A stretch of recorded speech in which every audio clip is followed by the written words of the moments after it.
তাই না? চলুন মদ কাকে বলে এটা আমি আপনাদের সামনে একটু ব্যাখ্যা করে বলি। এক, আমরা বাংলা ভাষায় গোদা বাংলা যেটাই বুঝি মদ, 4-5 জন বন্ধু বান্ধব এক বোতল কিনে নিয়ে ফাঁকা মাঠে বসে চপ চানাচুর দিয়ে চাট করে জুত করে খেয়ে ডান দিকের পা বাম দিকে বাড়িতে বউকে ভাবি বলে ডাকছে, আমরা ভাবি এটার নাম মদ, তাই না? জি। চলুন এবার আর একটা কথা আপনাকে বলে দিই, বিশ্ব নবীর হাদিসের শব্দ, আর ওই জন্য সত্যি আমি অবাক হই যে কোরআনের যে শব্দ ব্যবহার করা হয়েছে, হাদিসের যে শব্দ ব্যবহার করা হয়েছে, এই দেখুন আল্লাহ নবী শব্দ বলছেন কুল্লু মুস্কিরিন খামরুন, প্রত্যেক নেশাদার দ্রব্য মদ। শব্দ দেখুন, কুল্লু, সমস্ত বলতে। আচ্ছা বলুন বিড়ি কি বাদ যায়? যায়? খৈনি বাদ যায় না, সমস্ত। তার পরের বাক্যে আল্লাহ নবী বলছেন কুল্লু খামরিন হারামুন, নিশ্চয়। জি জি। তারপরে আল্লাহ নবী বলছেন কুল্লু খামরিন হারামুন, নিশ্চয় প্রত্যেক মদ হারাম, তাই না? আচ্ছা যে সমস্ত হুজুরেরা বলছে যে খৈনি বিড়ি আর গুল এগুলো মকরু, আমি তাদের কাছে প্রশ্ন করছি তাহলে গাঁজাটা কি? গাঁজার নামও তো আল্লাহ নবী বলেনি, বলেছেন না? বিয়ার, বিয়ার, তাই না? কই এর নাম তো বলা নেই।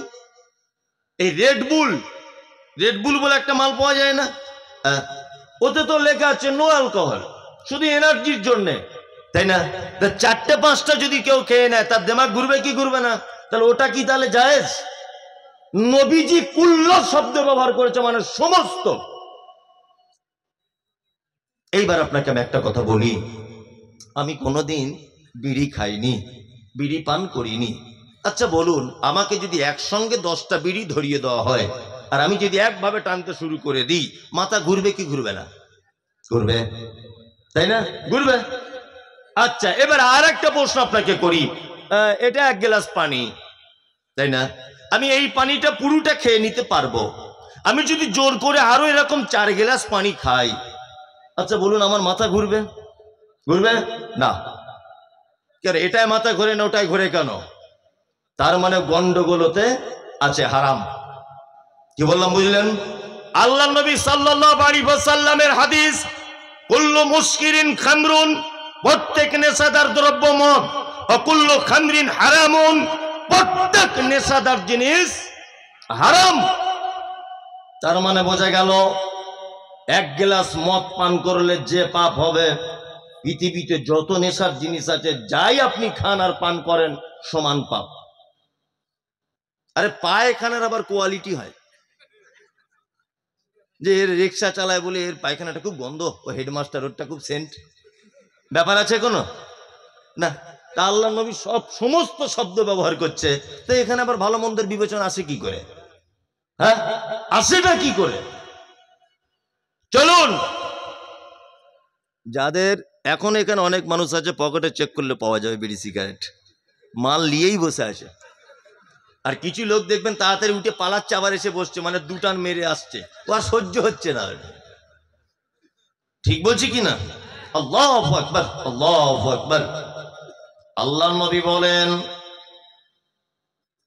কোন মানুষ যদি নেশাদার দ্রব্য যদি পান করে, ওই লোকটার 40 দিন কোন ইবাদত আল্লাহর দরবারে কবুল করা হবে না। সাহাবীরা বলছেন ও দয়ার নবী গো, লোকটা যদি তওবা করে নেয়, আল্লাহর নবী বলছেন তার তওবাকে কবুল করা হবে। সাহাবীগণ বলছেন আল্লাহর নবী, লোকটা যদি আবার নেশার জিনিস যদি পান করে নেয়, তাহলে নবীজি বলছেন আবার যদি সে তওবা করে তার তওবাকে কবুল করে নেওয়া হবে।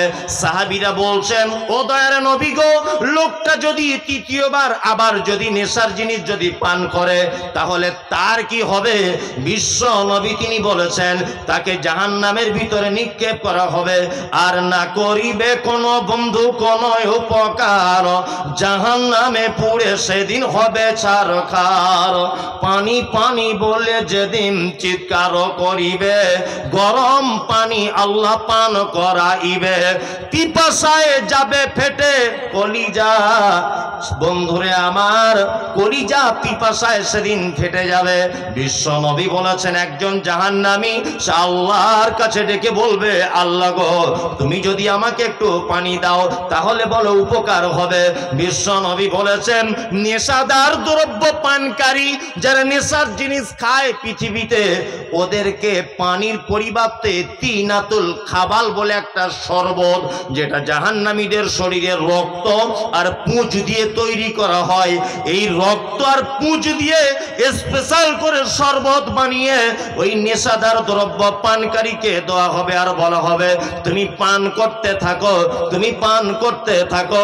দুনিয়াতে তুমি নেশার জিনিস পান করেছিলে, তার ফলাফল রক্ত আর পুঁজের শরবত তোমাকে পান করা লাগবে। ছাড়া লাগবে? একজন বলুন বিড়ি ছেড়ে দিলাম আজকে থেকে। আচ্ছা